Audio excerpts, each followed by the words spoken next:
आपल्या छल कपटाने आपल्या भगवान बिरसा मुंडाला त्यांनी पहिला ख्रिश्चन बनवलं लहान असताना. पण त्यांचं जे बुद्धी होती, त्यांचं जे मन होतं इतकं बलवान होतं आणि त्यांची बुद्धी इतकी तल्लख होती की ते जसे जसे वाढत होते त्यांनी पाहिलं की आपल्या लोकांवरती आक्रमण होतंय. आपलं जंगल, आपली जमीन आणि आपलं जल या सगळ्यांवरती ह्यांचा ताबा होत चाललेला आहे. आणि माझे जे सगळे बांधव आहेत, माझे आदिवासी बांधव, त्या लोकांवरती पूर्णपणे आक्रमण होऊन ते आता पूर्णपणे बंदिस्त होणार आहेत. आणि त्यांना आझादी कोण देणार, त्यांना स्वातंत्र्य कोण करणार? तर बघितलं आसपास कोणीच नव्हतं. तर जिथे कोणी नाही तिकडे भगवान स्वतः त्यांच्या शरीरामध्ये उत्पन्न होतात. जर हिंमत असेल तर ते भगवंत आपल्याकडनं ते कार्य करून घेतात. तसंच भगवान बिरसा मुंडा त्यांनी निर्धार केला. त्यांचे गुरु त्यांना प्राप्त झाले आनंद पांडे, आणि त्यांच्या त्या प्रेरणेने त्यांनी आयुर्वेद काय आहे ते शिकून घेतलं. तेवढंच नव्हे तर धनुर्विद्या शिकून घेतली. त्यांच्यासारखेच वीर त्यांनी भरपूर तयार केले. आणि अशा प्रकारे त्यांचा जो प्रभाव आहे तो उलिहातू गाव होतं त्यांचं तिकडे रांचीमध्ये, तर तिकडनं सुरू होऊन ते सगळीकडे त्यांचा प्रचार प्रसार सुरू झाला. आणि सगळे त्यांना येऊन भेटू लागले की आम्हाला सुद्धा तुमच्या सेनेमध्ये यायचंय. आणि जय उलगुलान म्हणून त्यांचं जे तिकडे कार्य सुरू झालं. ब्रिटिशर थरथर कापू लागले.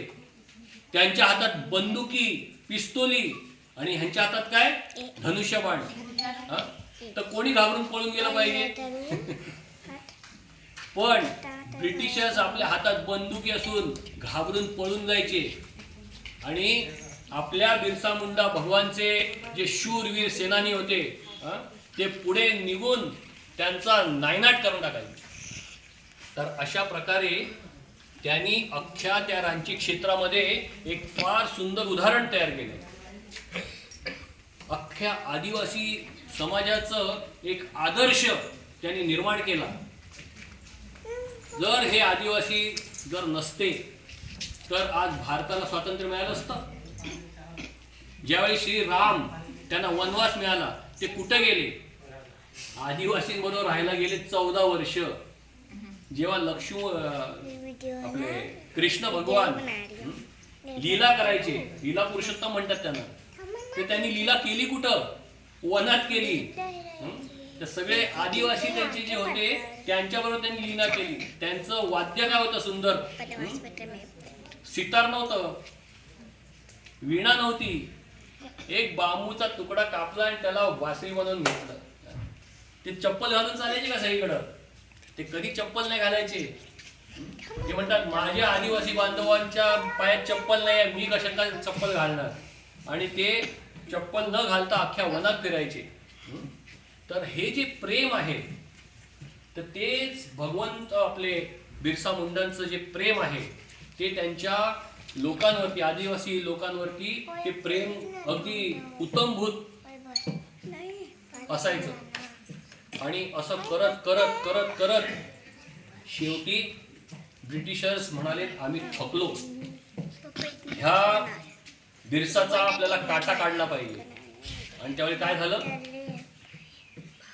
त्याच्यामधलेच एका व्यक्तीने त्यांची माहिती ब्रिटिशरांना ज्यावेळी कळवली त्यावेळी त्यांनी हजारोचे लोक आणि तोफा आणि बंदुकी हजारो घेऊन तो जो पर्वत होता तिकडचा, त्या पर्वताला जिकडे त्यांचं मोक्याचं ठिकाण होतं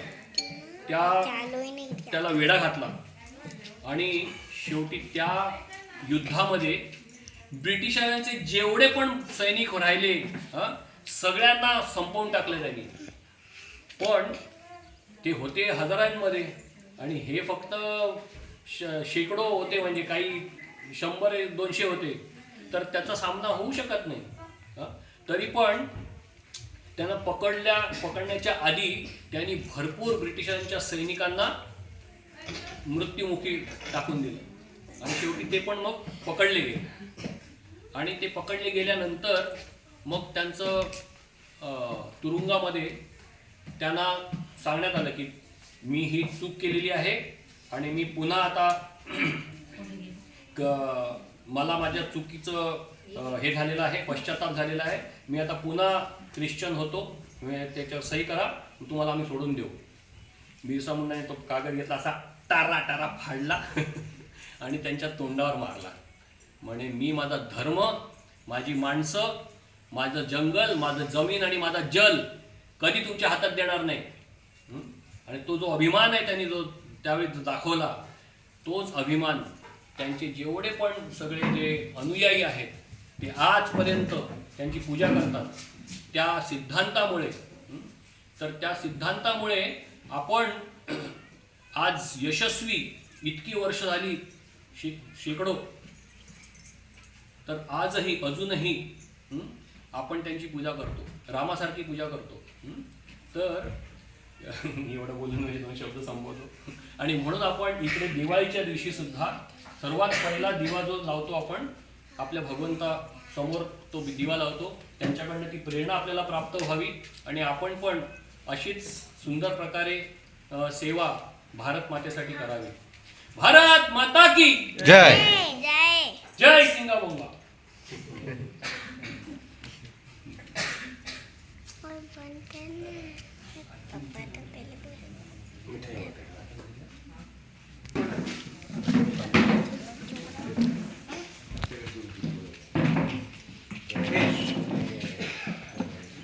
पप्पा टेस्ट भी क्यों ना रंगोली का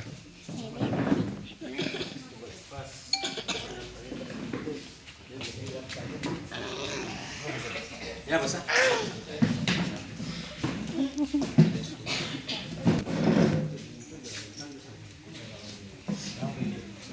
म्हणजे काय केलं